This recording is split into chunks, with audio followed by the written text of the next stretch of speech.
Milan's Secret Castle was very cryptic back in the 80s. Or Milan. I say Milan, you might say Milan. I'm pretty sure I said Milan back in the 80s. It was pretty cryptic then, and it's still pretty cryptic. The game also explained virtually nothing, and forced you to pretty much restart the whole thing if you died. We've come a long way.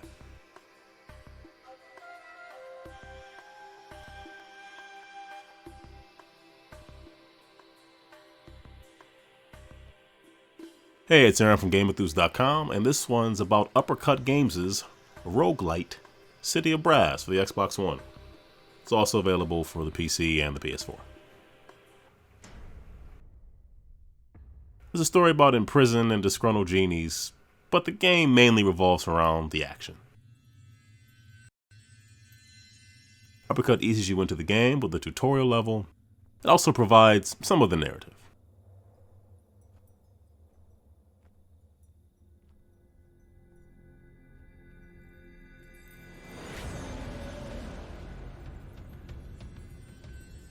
As usual, greed and hubris are ultimately unrewarded. And the ideas that money is not edible and living forever will certainly have its drawbacks are reinforced. I'm sorry if the text looks a little blurry. It's an issue I'm having with some of the software. It's not the game.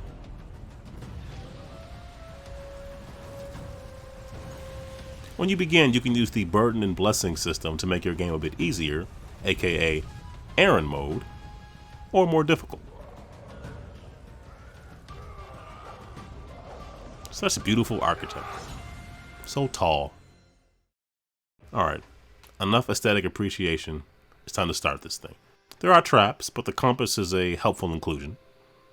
The compass pretty much guides you to the exit. You should follow that. Buying a wide variety of items, buffs, and weapons is key to your success. Being broke makes that difficult, though. You always start with 3 wishes, and one can be spent in order to get slightly different deals.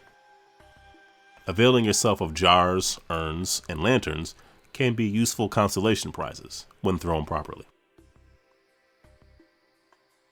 Combat with the whip and sword can be quite interesting.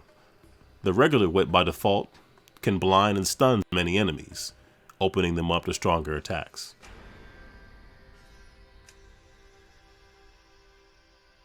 Collect treasures and coins to avoid being broke.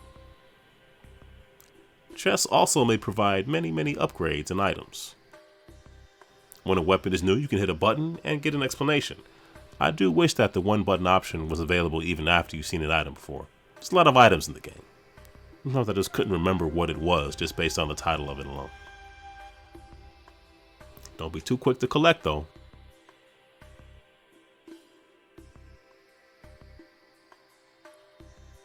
You can buy health, but I do wish you could buy more than 1 heart at a time.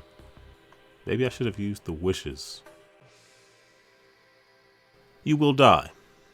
This is a roguelite after all. Full disclosure, I don't think I ever really saw what happens when the timer runs out. I am curious about whatever it is. Skeletal friends can be purchased. They're extremely loyal. I do wish they were better at avoiding traps.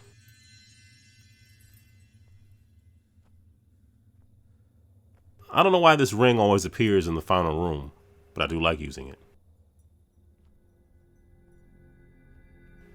I wasn't always sure if an available item was better than the one I already owned, but the ice whip was a sure bet. Whip can also be used to pull enemies closer, forcing me to say get over here repeatedly. Every 3 levels, a boss must be found and defeated. Ignore the ghost bird if you can.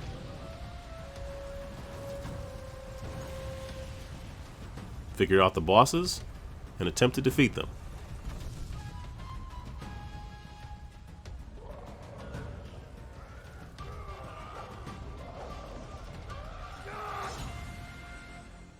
You can also buy bank slots to keep some enemies between runs.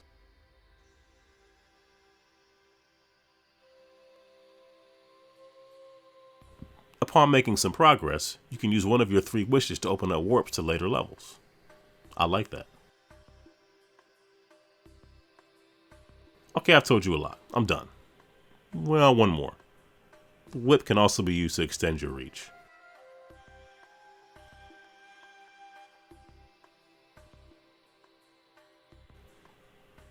City of Brass is a really fun roguelite. It looks really good. There's a wide variety of weapons and items and buffs, etc. Graphically, it's extremely polished. But there were some times when button icons didn't appear where I thought they should, and some sound effects just seem to be oddly out of place and or incessant, like a laughter that you would just always hear regardless of what was around you. Neither one of these issues were showstoppers. Ultimately, fun is fun, and I really enjoyed City of Brass. So anyway, if you enjoyed the review, please give it a like. I'd appreciate that. Leave a comment. How do you feel about roguelikes? Do you like them? Do you dislike them? Do you think this is one you could get into? If you have played it, what are your thoughts? Let me know down below. As always, thank you for watching the video, and I hope this is not the last GameEnthus video you watch. Take care.